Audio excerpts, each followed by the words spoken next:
Oui, j'ai une personne qui me disait ça quand pour les feux de forêt, pourquoi ils mettent du feu autour du feu. C'est pour faire une barrière. C'est que quand la partie brûle et que le gros feu est en avant, c'est que le feu s'approche de là. Et là, il n'y a plus rien à brûler, fait que le feu ralentit, il n'y a plus rien à brûler en arrière de ce feu-là. C'est pour ça qu'ils font des barrières de feu, s'ils appellent, pour ralentir le feu qui est en avant, qui ne sont pas capables d'aller, parce que c'est trop intense. Et là, ils mettent un feu autour de ce feu-là, qui brûle. Et quand le feu, le gros feu qui est en arrière, avance, il n'y a plus rien à brûler. Ça fait que le feu arrête. Et c'est pour ça que le feu ralentit, donc ils peuvent aller après dans les braises de feu. Là. Et c'est pour ça qu'ils font ça. C'est ce qu'on appelle des barrières de feu. Beaucoup de fois, il y a des gens qui m'ont posé la même question. C'est tout simplement ça. Quand il y a des gros feux comme ça, ils calculent la distance où est le vrai feu. Ils s'en vont, mettons, un demi-mille de là, et là, ils font un feu. Fait que la partie qui brûle, elle est contrôlée, et quand le feu arrive à cet endroit-là, il n'y a plus rien à brûler. Donc, le feu, comme qu'on pourrait dire, ralentit, et là, ils peuvent aller éteindre la plus grosse partie. C'est pour ça que c'est comme si on appelle, moi je sais pas, je suis pas gros connaissant là-dedans, là, mais ils appellent ça des barrières de feu, parce qu'ils ne pourront pas aller directement dans le feu intense. Donc ils provoquent un feu contrôlé, et quand le gros feu intense arrive là, il n'y a plus rien à brûler.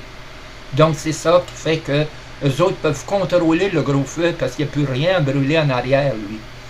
Fait que là, il ralentit le feu.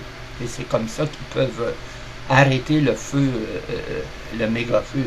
C'est une façon qui est utilisée depuis longtemps, ça, pour réussir à éteindre le méga-feu. Parce qu'ils ne peuvent pas rentrer dans un méga-feu. Vous pensez la chaleur qui se dégage de ça? C'est pratiquement infaisable. Et la boucane aussi. Même si tu as des masques, même si tu as des choses d'air d'oxygène, c'est une boucane étouffante, ça, là. Avez-vous vu la boucane que ça fait, là?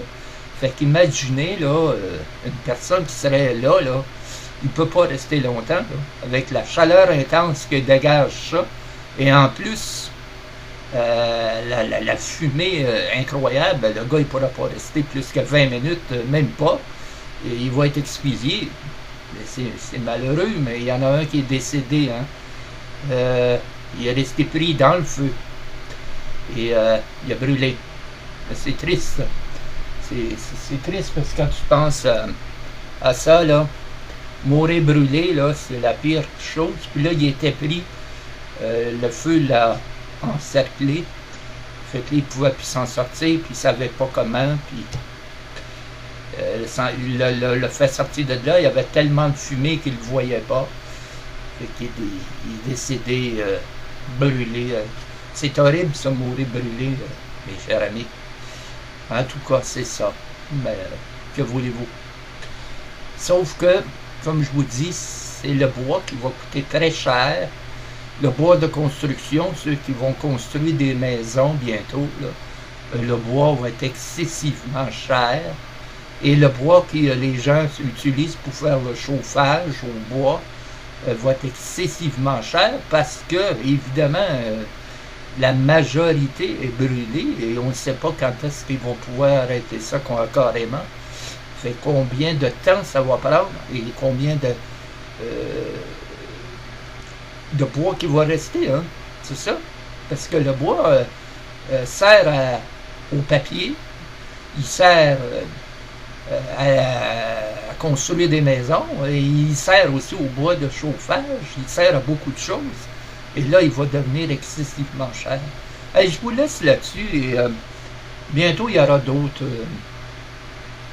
choses paranormales. Là, pour l'instant, Il n'y a rien, mais ça s'en vient avec d'autres séries. Fait que soyez patients là-dessus et je vous souhaite une bonne journée. Bye bye.